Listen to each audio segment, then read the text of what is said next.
Добър вечер, уважаеми зрители! Вие сте с предаването "Нещата от живота", аз съм Даниела Ризанова. Нови методи за усвояване на знания в помощ на подрастващите навлизат с бързи темпове в ежедневието ни. Доскоро непознати понятия стават част от вече задължителното неформално образование. Част от такава система е менталната аритметика – програма за интензивно и всестранно развитие на детския потенциал. Тя привлича все повече последователи в Перник. Какво точно представлява менталната аритметика, как помага на подрастващите и в училище и за личностното им развитие? За това ще говорим следващите 30 минути с моят гост в студиото Венера Хасанова. Добър вечер, добре е дошла в нашето студио. Здравейте, много ми е приятно. На мен също темата мисля, че е много интересна. Нека обаче съвсем в началото да ви представим вас съвсем накратко. Вие сте автор на методики, имате такава издадена книга за този метод ментална аритметика. Освен това сте психолог и игропрактик. Да спрем до тук, след това ще продължим. Игропрактик, какво трябва да ни говори това? И игропрактика, това е една част от психологични трансформационни игри. Аз водя такъв тип игри, работя основно с жени. Целта ми е да повишаваме увереността в себе си. И с помощта на тези игри ние влизаме и изваждаме страхове, тревоги, обаче всичко е под форма на игра, както и методиките при децата. Искате да кажете, че и ние възрастните се влияем повече от игрите, когато е под такава форма? Не само децата. Абсолютно, защото във всеки случай, в нашето напрегнато ежедневие, дори и когато сме възрастните, искаме да си отпуснем такъв тип трансформационни психологични игри.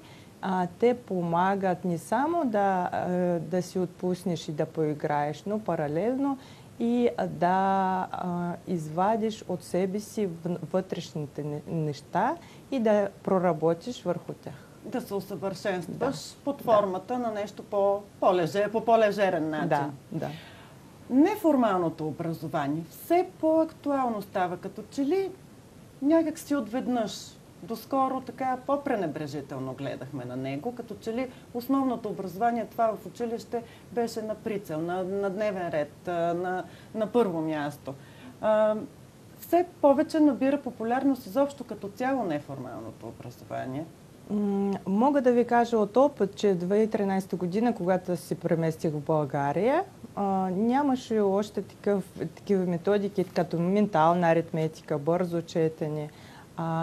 Обаче целта ми беше да помогна на моите деца, те да навлизат в обучението, тъй като ние тогава имахме и езиков проблем и съответно за децата беше достатъчно тежък период с преместването, с разликата на менталитет, езиков бариер. И тогава аз почнах да им помагам с помощта на ментална аритметика, да им развия концентрация, внимание за по-бързо усвояване на материал в училището. И всъщност дори не го планирах като бизнес, но в момента сме доста развити. В България имаме на методиките ни повече от 40 офиса. В момента утре заминавам да отваряме Испания. Имаме офиси в Казахстан, разбира се. И всъщност голям плюс, че все повече и повече родителите разбират голяма ефективност на методиките МАЕ и идват с голямо желание. И всъщност целта ми беше всички тези методики да напише под форма на игра. Нека да кажем сега ментална аритметика. Наистина доскоро ни звучеше непонятно. Да кажем наистина какво представлява този метод, защото може би много хора наистина вече знаят, но може би има и такива, които наистина все още не са запознати. Ментална аритметика, това е една методика и с помощта на едно сметало, което аз наричам тренажер за мозъка, ние правим лесни изчисления. Разликата от математика, че ние можем само да смятаме плюс, минус, умножение, деление, корен квадратен, процент и дроби без помощта на това сметало. Но това сметало се базира върху 34 логическите формули. И колкото повече дете тренира върху това сметало, толкова по-силно при него се развива финната моторика, защото това е основната цел при малките деца да развием финната моторика. Развива се с различните игри и с помощта на това сметало се развива и фотографската памет. Благодарение на тези 34 формули се развива логика и аналитично мислене. И в един момент ние всъщност махаме това сметало, защото това сметало се премества в мозъка ни. Но всъщност всички тези сметки, това не е целта, а само резултат, че детето може да смята ментално. Ментално смятане, това е едно бързо смятане, което дори и с помощта на калкулятор или дори възрастен няма да може с такава бързина да смята.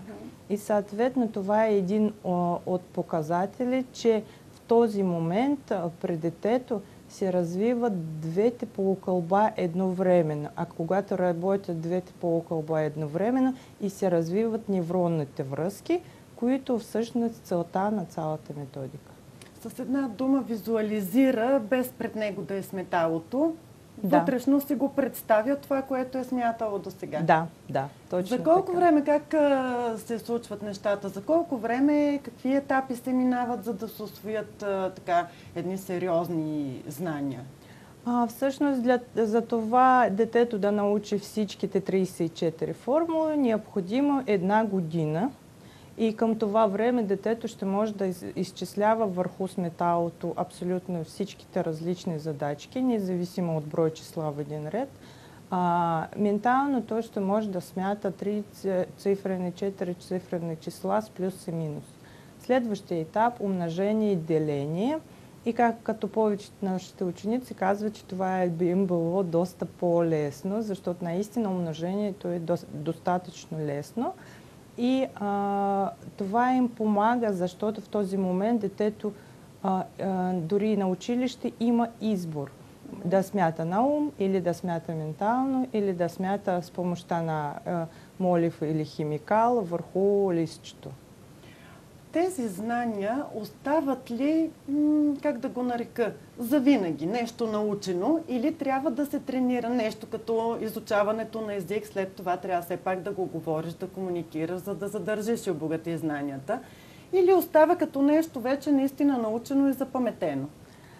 Всъщност методика построена по такъв начин, че такива неща, които много важни според мен в момента на студентските години. Това е фотографската памет, логика, аналитично мислене, възможност на концентрация. Всичко това си остава за цял живот. И това е целта, защото колкото по-рано детето може да почне да се занимава с менталната аритметика, той като гъба попива цялата информация и толкова по-лесно ще му бъде, когато той в по-нататъчен възраст.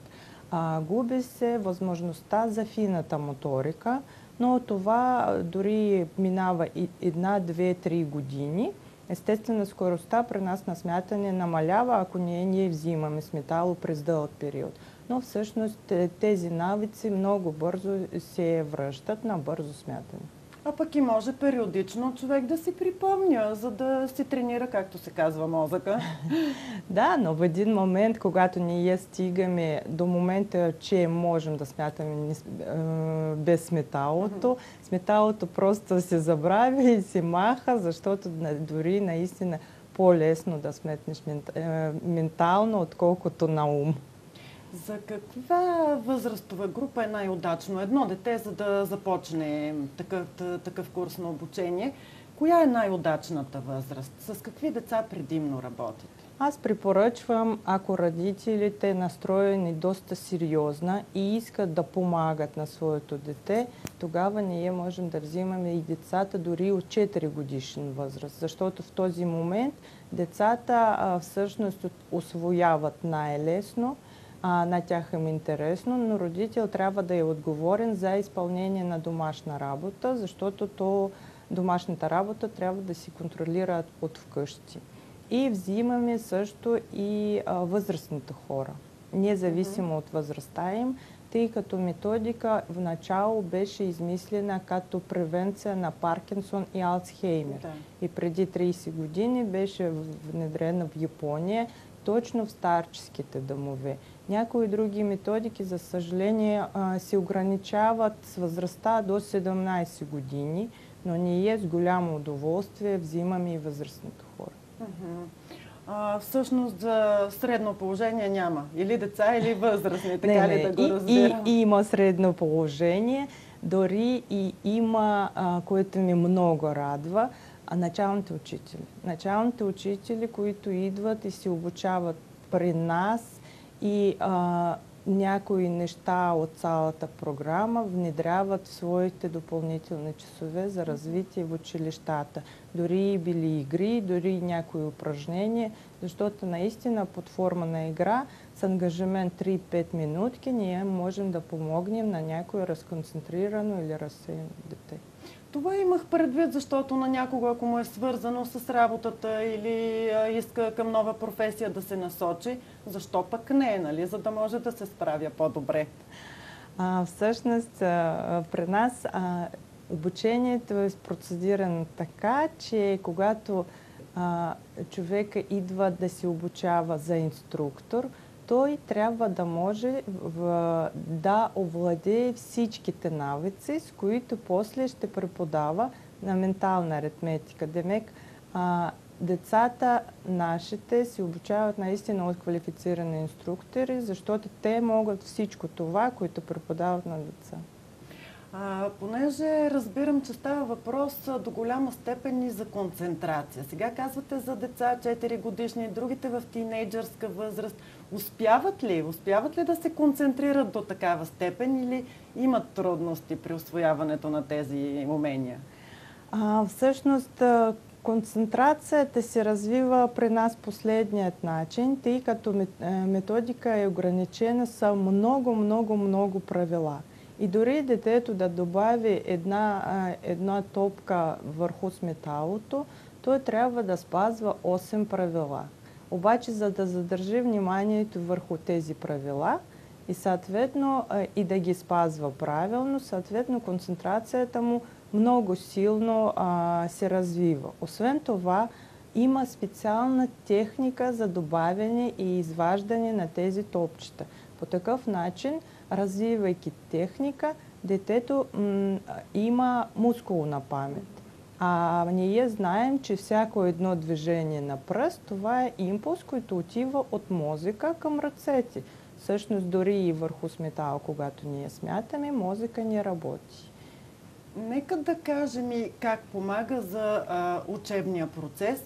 Може ли да се счита, че усвоилите вече тази методика деца, можем да очакваме от тях да станат бъдещи изявени математици, може би. В училище помага ли им достатъчно и могат ли там писмено, както се изисква за изпитите, да решат задачата, или просто са свикнали да стигат директно до решението, до отговора? Всъщност методиката тази не е разчитана само за бъдещи математици, тъй като тя е построена повече върху психологични аспекти. По такъв начин детето става по-уверено в себе си. Той развива някакви навици, които ще му помагат в бъдеще.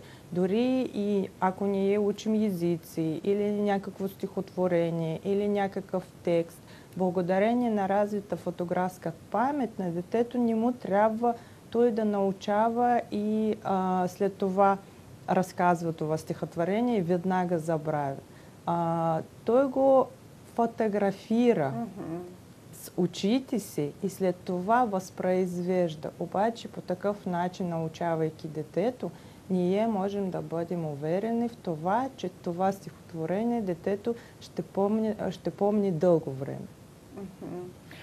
При вас има ли изпит за покриване на съответно ниво? Има ли задължително сертификат, че преминат? Задължително има. Освен това, че децата след всяко усвоено ниво, нивата са 7, трябва да минат изпит, Плюс ние имаме задължителна сертификация от Световна асоциация. И веднъж годишно децата се явяват и за световната сертификация, където потвърждават своите знания и умения.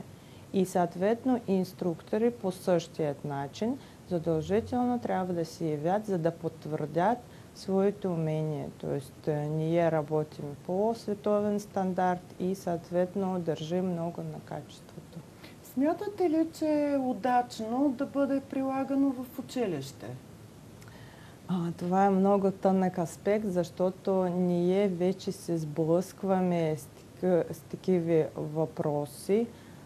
По-скоро, че това е много пречит на децата от предучилищно образование, тъй като децата идват първи клас и вече могат и да четат, ако минали курс бързо четене, и да смятат дори трицифрени числа, ако минали курс по ментална аритметика, и в първи клас им скучно. Но наистина, според мен, никаква форма на образование не трябва да пречи на децата да се развиват, ако те имат такъв потенциал, защо да не? Любопитно ми е как така, по принцип, математиката в училище често, не винаги, но често се оказва малко по-скучен предмет, малко по-суха материя. Не на всички деца им се удава, не всички с удоволствие влизат в тези часове, обаче пък се включват в подобни занимания и то с най-голямо удоволствие. Къде е разликата? В начина, по който се представят нещата или... Обучавайки инструктори, аз винаги казвам на тях следните думи. 100 деца се преподават по 100 различни начина. Аз ви давам методика, аз ви давам тетрадки, аз ви давам обучение. Обаче всичко това е фундамент. По какъв начин вие ще проведете този час, по какъв начин вие ще изиграете този час, зависи само от вас. Защото всяко дете е индивидуално. Ние не можем да го сложим в рамка и да кажем, че всички деца, които излизат извън тези рамки, са лоши. Не. Всяко дете е в зависимост от тип, от неговия характер. Може да бъде абсолютно различно. И типовете на личности, те имат изяви още в ранно детство. И съответно инструктора по време на обучение аз обяснявам как да мотивираме деца. Защото деца от 4 годишен възраст и 12 годишен възраст се мотивират абсолютно по различен начин. И всъщност за това всичките часове трябва да минават не като скучен предмет, а това, което наистина ще бъде интересно, а ако има интерес, ще има и резултат.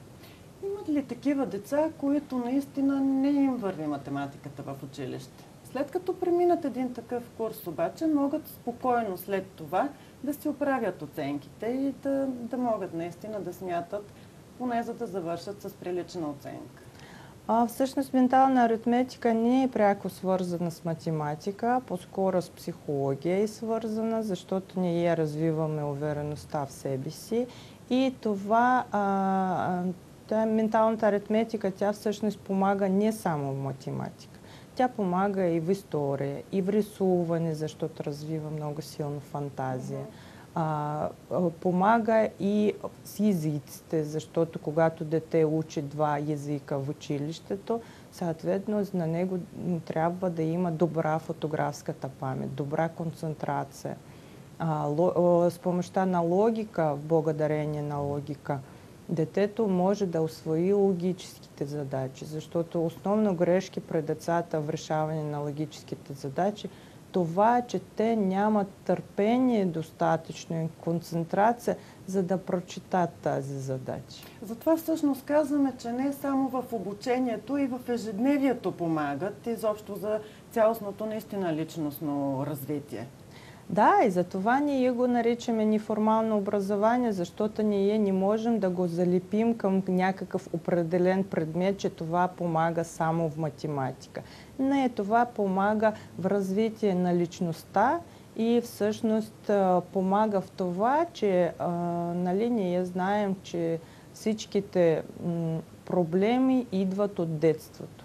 И всъщност нашата задача на нашата методика да развием една уверена в себе си личност, която може да слага целите си, да придобиват тези цели, да не гледа върху другите хора, а да има собствената цел и да върви напред. Ние научаваме на много неща децата, които те ще могат после прилагат това нещо в ежедневието си. Има, разбира се, наистина много предимства. Има ли обаче някакви недостатъци тази методика? Разбира се, Има ли препоръки хора просто да не се захващат, дори да имат желание? Да, разбира се, като всяка методика, няма да лъжа, има и минуси. Минуси това е целта и редовност, защото при малките деца това е допълнителен ангажимент за родителите. Родител трябва да сяда и да решава, защото имаме всекидневна домашна работа. Мозък, това е също като един мускул, трябва да се тренира всеки ден. И аз сравнявам това нещо с спортната зала. Един вариант, вие отивате веднъж седмично за 4 часа, друг вариант всеки ден за 20 минути. Какъв резултат ще бъде? По същият начин и мозък. За да развием невронните връзки, всеки ден ние трябва да сме тренирали 10-15 минутки. След това, докато ние спим през нощта, мозъка продължава да работи, да функционира и да се развива. И всъщност това е голям ангажимент и за родителите, и за деца, но методиката е построена по такъв начин, че ако детето не тренира, то се вижда. И всъщност детето и инструктор не може да излъжа за резултат, защото резултата се личи веднага. Усилия, разбира се, като за всяко едно нещо, каквото и да вземем, са необходими усилия и постоянство. Аз споменах в началото, че сте издала и книга. Може ли по някакъв начин самостоятелно, чрез подобни помагала, човек да се упражнява сам? Или е необходимо, също тук ще вмъкна, което не казах в началото, че вие обучавате и инструктори. Необходим ли е инструктор или може човек сам, бавно, постепенно, но да придобие някакви такива умения? Аз издадах тази книга с целта всеки родител да опита вкъщи, защото много родителите идват и те не знаят всъщност да записвам ли детето в курс, да не записвам. Може на детето ще му харесва, може няма да харесва. И всъщност имат много въпроси. И всичко това постарах се да сложа в тази книга. Наистина един родител да може да я закупи тази книга, да опита у дома, да потренира сам, да потренира и детето си и наистина, ако детето ще прояви интерес, след това вече да идва с готовността да запише и да има отговори на всичките въпроси, защото те вече аз отговорих в книгата. И всъщност моята препоръка за родителите, ако вашето дете е творческо, може би това в последствие буде най-прекрасният музикант, певец, танцор, може би художник, ще рисува добре. И наистина, ако детето не иска, не го измъчвайте, защото не можете да вложите вашите желания в детето. Детето може не става, както детето наистина, децата могат да бъдат различни и на тези, които идват на сила, дори и всичките наши усилия не помагат, защото детето просто насочено в друга посока. Има ли и от друга страна и така, има ли на първо място необходимост и има ли желаещи да бъдат инструктори? Имаме проблем с инструкторите, защото наистина, за да станеш инструктор, трябва да положиш много усилия. Мозъка при инструктори по време на тренировки, разбира се, развива се също, обаче кратък период за подготовка към изпит, натоварвания са достатъчно големи и съответно, когато мозък се развива, то има съпротива и не всеки това нещо издържа. А пък и повече са ангажиментите при тези хора, които дори да искат да станат инструктори, нали? Трябва и за това да си дадат сметка. Да, но тези, с които аз работя вече няколко години, те вече преминали там по 4-5 нива, сядаме понякога и аз ги питам, сещаш ли си за първо ниво, колко ти трудно беше? Те ми казвала, че никога няма да издържаш, че никога няма да можеш. Те винаги ми отговарят. Това беше най-лесното. Аз всъщност не ви попитах вие самата как започнахте, как се насочихте, как разбрахте, откъде тръгнахте? Ментална аритметика аз обучих в Казахстан, тъй като вече там е отдавна развита. В повече азиатски държави това е част от образователната система. Тук, когато дойдох, почнах да обучавам своите деца. Те естествено почнали да разказват на своите съученици, да показват своите умения. И така от уста на уста, след няколко месеца аз имах 8 ученика и след това всичко това, без това да го искам на сила, се превърна в работа, която аз обичам. Казахте, че вашите деца самичка сте ги обучили, вече те са доста напреднали, предполагам. Затова предлагам и сега за кратко да видим всъщност и вашият син и Наят Топаш, за да видим той какво е научил, как се е представил и след това продължаваме разговора.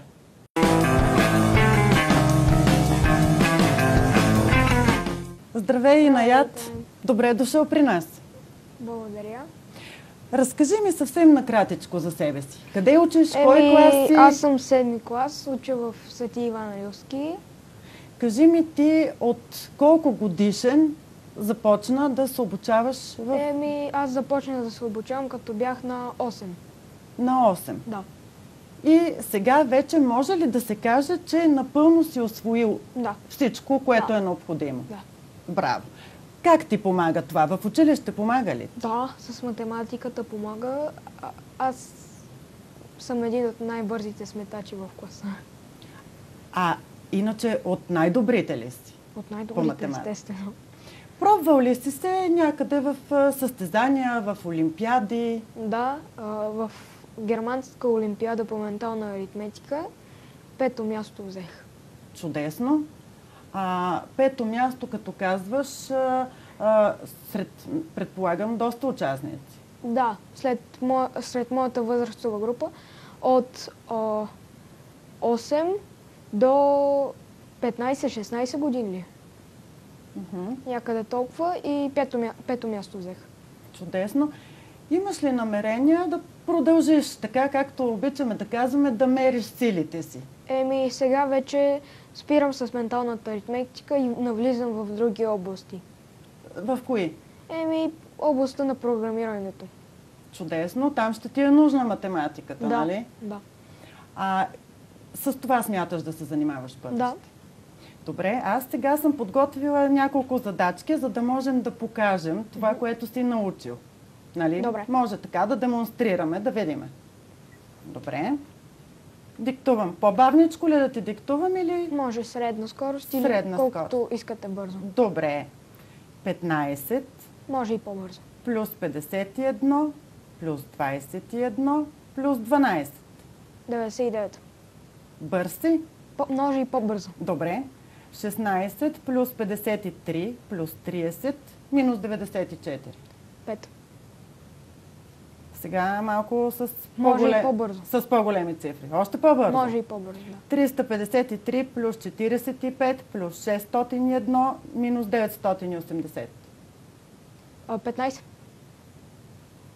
Малка грешчица тук. 19. 19. Добре. 23 по 5. 23 по 5 е 115. 16 по 19. 304. 313 по 12. 3756. Чудесно, чудесно. На мен ми отне повече време да ги сметна преди да ги напиша. Аз ти благодаря за това участие. Показахме всъщност какво представлява менталната аритметика. Пожелавам ти от сърце бъдещи успехи и да дойдеш отново да ни гостуваш. Благодаря, довиждане.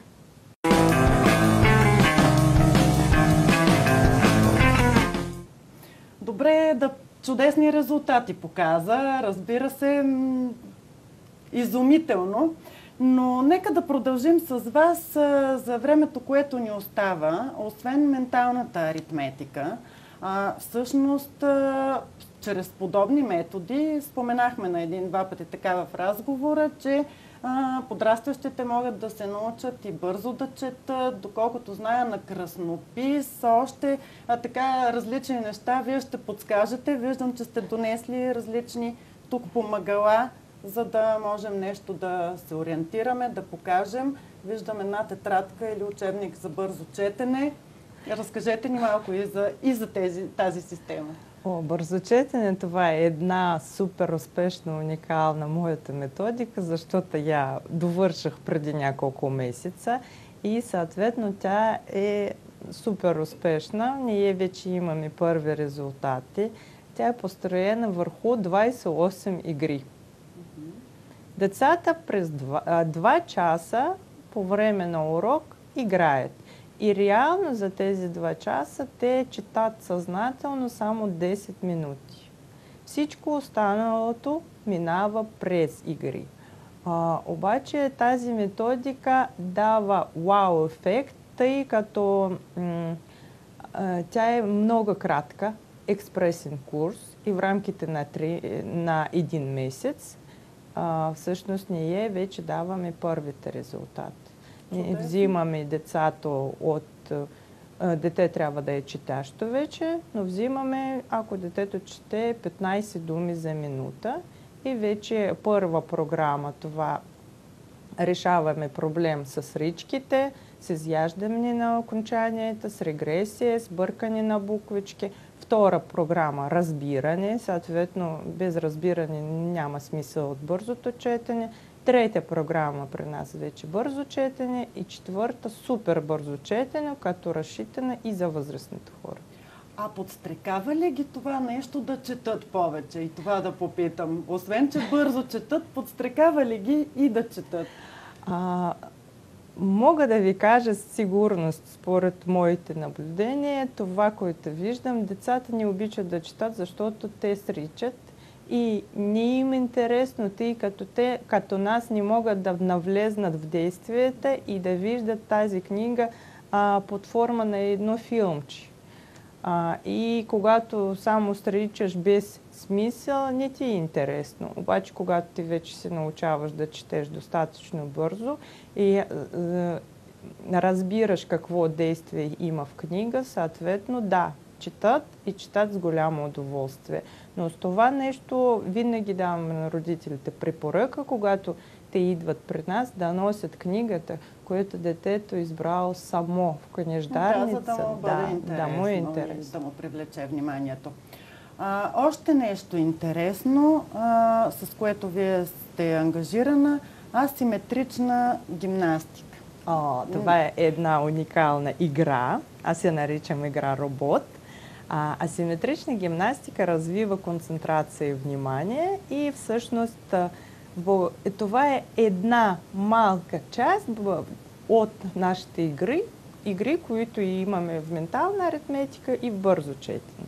Знаем, че всяко едно движение на пръсти, това е импулс на мозък. Сега аз ще ви тренирам, вие ще повтаряме. Вие сте робочи, аз ще ви давам различните задачки и вие трябва да изпълнявате след мен. Първото упражнение... С ръце ли трябва да стане това? Първото упражнение правим заек и правим пистолет с палеца отгоре на пистолета. Да, малко е сложно. И сменяме ръчички. Това под форма на игра, дори да научавате децата вкъщи, много силно помага на развитие, не е толкова лесно, колкото изглежда отстрани. Да, може би човек като тренира по-дълго време, вече свиква, но наистина не е толкова лесно, както вие го показвате. Да. Следващото упражнение за маничките деца, 4 годишни. хващаме нос, гушкаме себе си, хващаме ухо. И пак сменяме ръчичките много бързо. И всъщност така детето научава с вниманието и концентрация да овладява своите ръце. Отново по един по-забавен начин. Предполагам, че на тях им е забавно, когато ги правят тези. И още едно упражнение ще покажа, обаче това упражнение за възрастните хора, които всеки възрастен трябва да може и тогава наистина достатъчно при него ниво концентрация и внимание. По такъв начин можем да го измерваме. Показалец среден пръст, палеца и котре. И сменяме пръсти. Безимен котре на една ръка и показалец и среден пръст на друга. Да, много интересно. На мен също ми беше много интересно. За голямо съжаление, времето отново за пореден път не ми стигна, за да ви задам всички въпроси, които имах, но ще разчитаме по-нататък отново да покажем нещо ново и различно, за да запознаем всички, които се интересуват, а пък и тези, които не се интересуват, защо всяко нещо ново, различно, интересно и хубаво привлича вниманието. Аз ви благодаря за това участие и ви желая успех. Благодаря ви много и на вас всичко хубаво. Благодаря и на вас, уважаеми зрители, че отново бяхте с нас. Аз и нашият екип ви пожелаваме приятна вечер и останете с програмата на телевизия Кракра.